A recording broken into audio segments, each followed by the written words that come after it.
Hi all, welcome to football arena. UEFA champions ലീഗിൻ്റെ semi final lineup ഇപ്പോൾ പൂർത്തിയായിട്ടുണ്ട്. FC Barcelona ഈ ഒരു സെമിയിൽ ഇടം കണ്ടെത്തിയിട്ടുണ്ട്.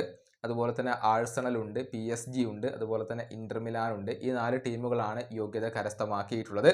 ആഴ്സണലും PSG തമ്മിലാണ് ഏറ്റുമുട്ടുക. FC ബാഴ്സലോണയുടെ എതിരാളികൾ ഇന്റർ മിലാനാണ്.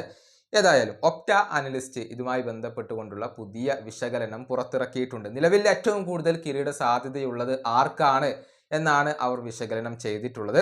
ഏറ്റവും കൂടുതൽ കിരീട സാധ്യത ഇപ്പോൾ കൽപ്പിക്കപ്പെടുന്നത് മറ്റാർക്കുമല്ല, ആഴ്സണലിന് തന്നെയാണ്. 28.7% സാധ്യതയാണ് അവർക്ക് കൽപ്പിക്കപ്പെടുന്നത്. അതിൻ്റെ കാരണം നിലവിലെ ജേതാക്കളായ റയലിനെ 1-5 ഗോളുകൾക്കാണ് ഗണ്ണേഴ്സ് പരാജയപ്പെടുത്തിയിട്ടുള്ളത്. അത് തന്നെയാണ് അവരുടെ സാധ്യതകൾ വർദ്ധിപ്പിച്ചിട്ടുള്ളത്.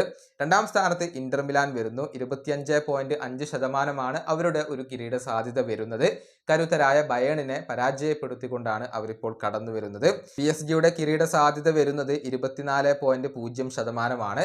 അതേസമയം FC ബാഴ്സലോണയാണ് ഏറ്റവും പിറകിൽ വരുന്നത്.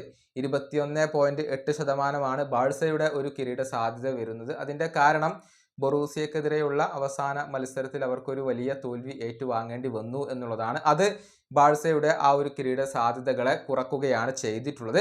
ഏതായാലും നിലവിൽ ഏറ്റവും കൂടുതൽ കിരീട സാധ്യത കൽപ്പിക്കപ്പെടുന്നത് ആഴ്സണലിന് തന്നെയാണ്. ഈ വീഡിയോ അവസാനിപ്പിക്കുന്നു. അടുത്തൊരു വീഡിയോ കൊണ്ടും കാണാം.